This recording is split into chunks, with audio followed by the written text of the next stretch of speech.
Magmukbang tayo ng kalamansi. Pinitas ko to doon sa tanim ko langga. Siyempre, first harvest natin sa ating kalamansi. Kainin natin langga. Try natin kumain ng kalamansi. Imumukbang natin yung kalamansi langga. First time ko to gawin.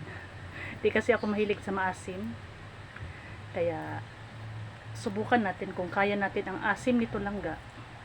Uy, nangangasim na ako. Naamoy ko pa nga lang, nangangasim na ako langga.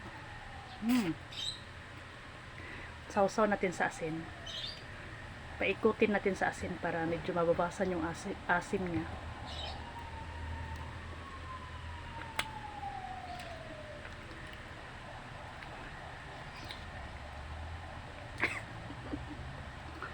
Nilunok. Tamis. Tamis ka dyan. Aslom ka ayo. Pertik aslom. Isa pa mga langga. Walang magawa sa Inday, no?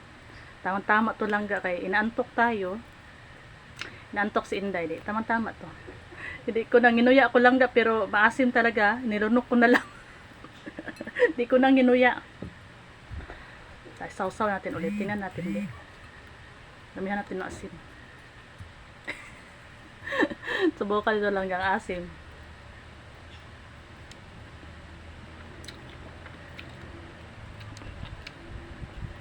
Ayoko na. Aslom ka ayo. Gawin na lang natin kalamansi juice. Meron pang 3. 2 lang nakain ko. Kuhanin natin yung 2 na tira para gagawin na natin kalamansi juice. Asluman. Wala magawa eh. Tanggal lang ang